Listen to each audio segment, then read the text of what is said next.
여기 서류 뭉치가 하나 있습니다. 그냥 보면 평범한 법원 기록 같죠? 근데 이 안에는요, 한 사람의 인생 전체가 그리고 우리 사회 시스템의 한 단면이 고스란히 담겨 있습니다. 오늘 저희가 파헤쳐 볼 건 바로 이 사건 파일 3012입니다. 이 익명의 기록을 통해서 비즈랑의 문제와 두 번째 기회라는 것에 대한 아주 강력한 이야기를 한번 해보려고 합니다. 자, 이 숫자 한번 보세요. 6,116만 8,292원. 모든 건 바로 이 숫자에서 시작됐습니다. 한 사람이 혼자서 짊어져야 했던 빚의 총액이에요. 잠깐만, 이 숫자를 가만히 들여다볼까요? 이게 그냥 숫자로 보이시나요? 아마 평범한 한 사람에겐요, 이건 숫자가 아니라 정말 결코 넘을 수 없을 것 같은 거대한 벽처럼 느껴졌을 겁니다. 만약에 여러분이 저런 거대한 빚더미 앞에 서게 된다면 어떨 것 같으세요? 빚이 정말 태산처럼 느껴질 때 어떻게 다시 시작할 수 있을까요? 모든 걸 그냥 포기해야 할까요? 아닙니다. 포기하는 대신에 법적인 길을 통해서 새 출발을 할 수 있는 방법이 있거든요. 바로 이 사건 파일이 그 험난한 과정을 아주 생생하게 보여주고 있습니다. 자, 그럼 첫 번째 이야기부터 시작해보죠. 바로 빚이라는 산입니다. 우리 사건 파일 3012 주연공은 도대체 어떻게 이 거대한 산을 마주하게 됐을까요? 그 사람의 이야기를 따라가면서 자연스럽게 한국의 개인회생제도라는 게 뭔지 한번 들여다보겠습니다. 근데 여기서 진짜 흥미로운 지점이 나옵니다. 이 엄청난 빚, 무슨 사업하다가 크게 실패했거나 사기를 당했거나 그런 특별한 사건 때문에 생긴 게 아니었다는 거예요. 서류에 적힌 원인은요, 정말 놀랍도록 평범합니다. 바로 생활비 부족, 이게 다예요. 진짜 우리 주변에서 너무 흔하게 볼 수 있는 이야기잖아요. 매달 부족한 생활비를 조금씩 메꾸려고 했던 그 작은 빚들이 어느새 눈덩이처럼 불어나 버린 거죠. 이 상황을 비유하자면 딱 이렇습니다. 막 폭풍우가 몰아치는데 튼튼한 지붕은 없고 손에 구멍난 우산 몇 개 들고 버티는 거예요. 그렇죠?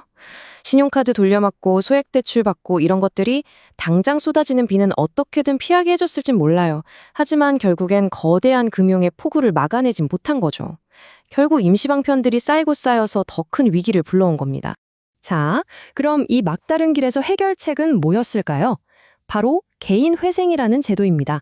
이게 뭐냐면요, 아주 간단하게 말해서 법원이 딱 중간에서 감독을 해주는 거예요. 당신 소득에서 최소한의 생활비는 빼고 남는 돈으로 3년 동안만 성실하게 빚을 갚으세요. 그러면 3년 뒤에 남는 빚은 법적으로 모두 없애줄게요. 이렇게 새 출발을 할 수 있게 도와주는 제도인 거죠. 좋습니다. 그럼 이제 두 번째 파트로 넘어가서 이 빚을 한번 제대로 해보죠. 대체 이 6,100만 원이라는 돈이 어떻게 만들어진 걸까요? 누구한테 얼마나 빚을 졌는지 그 속을 아주 샅샅이 들여다보겠습니다. 이 도넛 차트를 한번 보실까요? 빚의 구조가 한눈에 쫙 들어오죠? 보면 빚이 한 군데 몰려있는 게 아니라 여러 금융기관에 이렇게 흩어져 있어요. 삼성카드, 국민카드 같은 카드사들, 그리고 은행이랑 저축은행들이 가장 큰 덩어리를 차지하고 있죠. 이게 바로 여러 곳에 빚이 얽히고 설켜서 관리는 더 힘들어지는 우리가 흔히 말하는 다중채무의 아주 전형적인 모습입니다. 좀 더 구체적으로 한번 볼까요? 자, 이 표를 보시면 상위 5개 채권자가 나와 있습니다. 역시나 삼성카드, KB국민카드의 카드론이랑 카드 대금이 제일 크죠. 그리고 그 뒤를 광주은행, 신한저축은행, 심지어 토스뱅크까지 제일금융권, 제2금융권 가릴 것 없이 신용대출이 쭉 이어져 있습니다. 아, 이자율 높은 카드론에다가 신용대출까지 복잡하게 얽혀 있으니 상황이 얼마나 어려웠을지 짐작이 가시죠? 자, 이제 세 번째 이야기로 넘어갑니다. 바로 금융현실인데요. 빚이 얼마나 되는지는 이제 알았어요. 그럼 이 신청인은 과연 이 빚을 감당할 만한 능력이 있었을까요? 그의 진짜 수입과 지출을 한번 들여다보겠습니다. 서류에 기록된 이분의 한 달 수입 한번 보시죠. 직업은 아파트 경비원이셨고요. 한 달에 버는 돈이 187만 6,040원입니다. 자, 그럼 이 돈으로 생활을 해야겠죠? 법원에서 인정한 1인 가구의 최소한의 생활비, 즉 최저 생계비는 143만 5,040원이었어요.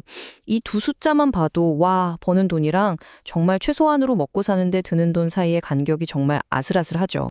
그래서 남는 돈이 얼마냐?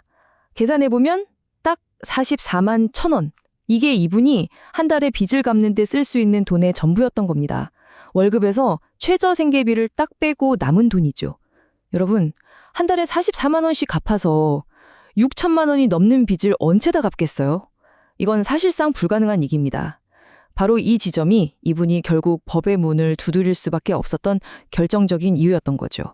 자, 이제 이야기의 클라이맥스로 갑니다. 그럼 법원은 어떤 결정을 내렸을까요? 법원이 승인한 변제 계획. 그러니까 앞으로 3년 동안 이 분이 걸어가야 할 구체적인 길 어떻게 짜였는지 지금부터 살펴보겠습니다. 이 타임라인을 한번 쭉 따라가 볼까요? 2026년 1월 19일, 바로 이날 첫 번째 변제금 44만 1,007원을 내는 것으로 시작됩니다. 그리고 그 후로 매달 19일마다 3년, 즉 36개월 동안 단 한 번도 빼놓지 않고 이 약속을 지켜나가야 해요.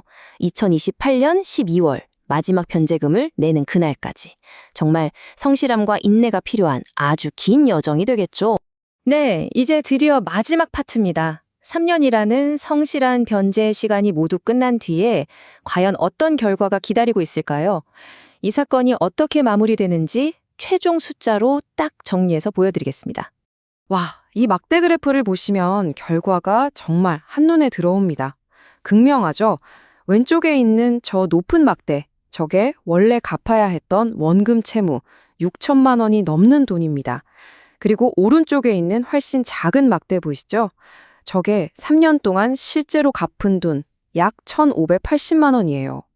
이 엄청난 높이 차이, 이 시각적인 차이가 바로 면책이라는 제도의 효과를 그대로 보여주는 겁니다. 자, 그럼 최종적으로 정산을 한번 해볼까요? 결과는 이렇습니다. 3년 동안 약 1,587만 원을 정말 성실하게 갚았어요. 그 대가로 남아있던 원금의 74%, 그리고 그동안 불어났을 이자 전액, 이걸 합치면 무려 4,500만 원이 넘는 빚을 법적으로 이제 안 갚아도 된다고 면제받게 된 겁니다.